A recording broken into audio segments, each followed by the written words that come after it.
Donald Trump being Donald Trump means that Donald Trump will want to set the record for government shutdowns, even if his shutdown is only a partial shutdown of government departments and agencies that have not already been fully funded for the year by Congress.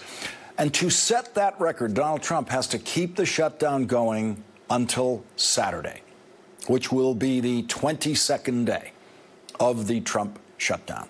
The shutdown that Donald told Democrats he would never blame them for because he would take full responsibility for the shutdown. President Trump has scheduled a trip to the southern border on Thursday with the full expectation and probably the desire that the shutdown is still a shutdown. But the big problem looming for President Trump and Republicans in Congress, if they do set a record with this shutdown, is that 800,000 federal workers will miss their first payday on Friday. Federal workers get their paychecks twice a month, and Friday is their first payday of the shutdown.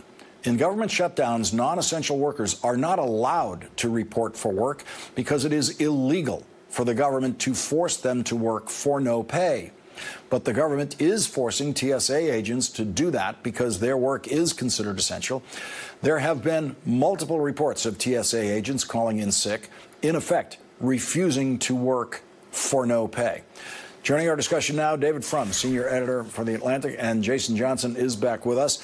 And David, this shutdown, as it approaches the first missing payday on Friday, is already seeing reports of increasing defections among House Republicans. Political report tonight indicating easily as many as 25 could vote for the bill if Nancy Pelosi brings it back up. Well, Jason said in the last segment, I mean, what the president must now be looking for is an exit, some kind of face-saving exit, some way that he can blame this on somebody else. And one of the things that Republicans in Congress need to be very careful of is that they will do in a pinch. The president would prefer to blame Democrats, but he's ready to blame them. If this national emergency project is exposed as illegal, it doesn't have to work.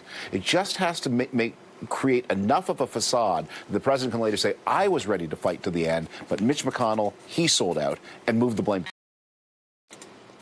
And Jason Johnson, maybe the national emergency ploy that he tries would immediately be stopped by federal courts. Right. Maybe that's his way out, saying, as David's saying, he's got to find a thing where he says, I tried and someone else stopped me.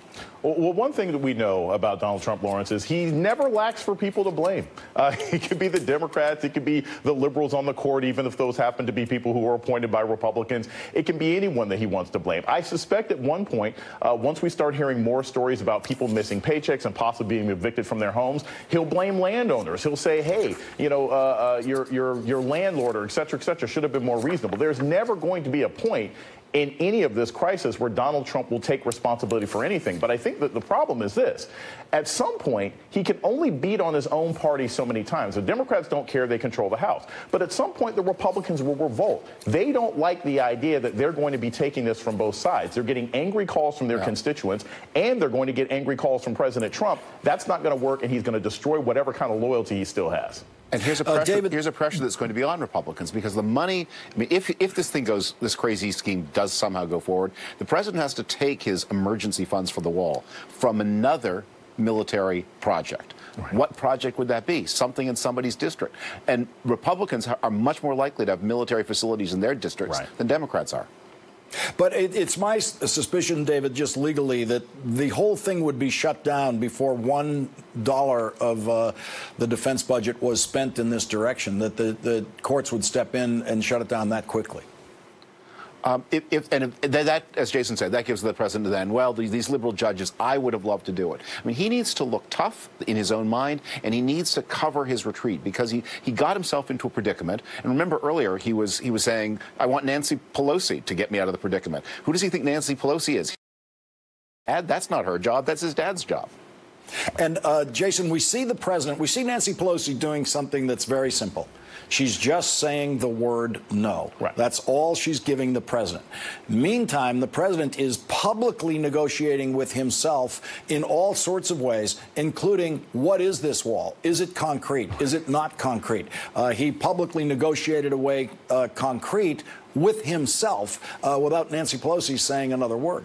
Yeah, the president's negotiation skills are terrible. He's going to be left naked at the poker table every single time he goes up against Nancy Pelosi because she doesn't have to give him anything anymore. And in watching the president, you said it perfectly, negotiating with himself, it's like arguing with somebody over a text message and you don't respond and they just keep going and going and going. The president keeps changing. First, the wall was brick, then it was stone, now it's styrofoam. I don't know what it's going to be made of next. At the end of the day, he's not going to get a wall. And something that I think is important to think about, not just with Republicans not wanting to be blamed by the president and getting calls from their constituents, you got to look at Republicans who have seats on the border. They know, they saw this during the Bush administration when a fence was built. The kind of lawsuits that are going to come from trying to build this wall, the eminent domain fights. You thought the Bundy Ranch was bad? You will have an absolute revolution at the border if the president tries to get this done. And Republicans in Texas, in Arizona, they know that. And they're privately probably trying to tell the president, or at least Mitch McConnell, you got to get him away from this. We can't take this kind of fight.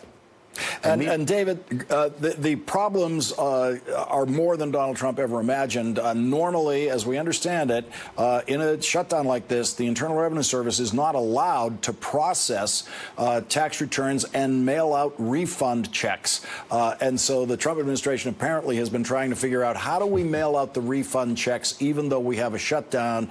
And there's no agency of government more condemned as non-essential than the IRS by Donald Trump and Republicans. And so they would have to deem all IRS workers essential, bring them all back to work, and somehow get them working on refunds. And he's going to have a problem, by the way, an immigration problem, which is, look, the immigration surge that has bothered the president and a lot of the president's supporters are these tens of thousands of Central American border crossers who seek asylum, who present themselves at the U.S. border and say, I want to be released into the country pending a hearing, and I'm coming with a minor, so I can't be detained. That problem won't change, because what the wall does not do is change the rules about asylum. The border crossers, the Central Americans, don't come at deserted places. What they want to do is turn themselves into an authority to get their asylum hearing that they maybe will never show up for. So they're going to, even if there's a wall, assuming the wall has a gate of some kind and crossings, that's where the border crossers are going to go. And the whole asylum problem will reproduce itself, just encased in a lot of expensive concrete. David Frum, Jason Johnson, thank you for joining us tonight. Really appreciate it.